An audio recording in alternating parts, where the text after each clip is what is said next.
మూర్ఖుడిని ఎలా కనిపెట్టాలి? మూర్ఖుడు యొక్క 5 లక్షణాలను తెలుసుకోండి. కొందరు తెలివైన వాళ్ళు అంటారు, నువ్వు ఒక మూర్ఖుడిని ఎదుర్కోవలసి వచ్చినప్పుడు తుపాకీ నుండి బుల్లెట్ ఎంత వేగంగా బయటకు వస్తుందో అంతే వేగంగా అక్కడి నుండి వెళ్ళిపో అని.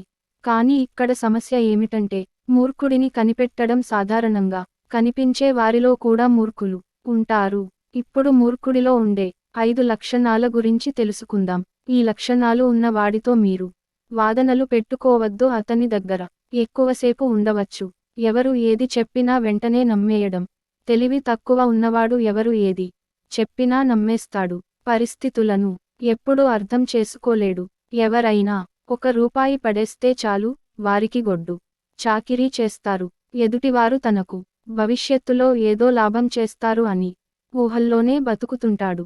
తనకు ఎవరైనా కొంచెం మంచి చేస్తే వారిని ఇంటి లోపలికి తీసుకువచ్చే అంత లోకువను ఇచ్చుకుంటాడు. ఇలాంటి వారిని వాడుకుని వదిలేస్తారు. మనుషులు వాడుకుని వదిలేసిన తర్వాత కూడా వీరు అర్థం చేసుకోలేరు. అతిగా తినడం, తెలివితేటలు తక్కువగా ఉన్నవారు తరచుగా ఎక్కువ ఆహారం గురించి ఆలోచిస్తూ ఉంటారు. అంటే వారు రోజంతా ఏదో ఒకటి తింటూనే ఉంటారు. వారికి తినడానికి ఒక నిర్దిష్ట సమయం ఉండదు.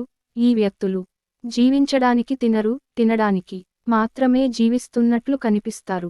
వీరికి డబ్బు విషయంలో జాగ్రత్త అస్సలు ఉండదు. తిండి కోసం ఎంత డబ్బునైనా ఖర్చు చేస్తారు. ఇది వీరిలో ఉండే పెద్ద లోపం. జ్ఞాని ఎప్పుడూ కూడా తన శత్రువును బలహీనుడిలాగా భావించడు. తనను తాను తక్కువ జ్ఞానం ఉన్నవాడిగా భావిస్తాడని చాణక్యుడు చెప్పాడు. దీనివల్లే అతడు పెద్ద పెద్ద వ్యూహాలు వేస్తాడు. ఆ వ్యూహాల ఆధారంగా శత్రువును ఓడిస్తాడు.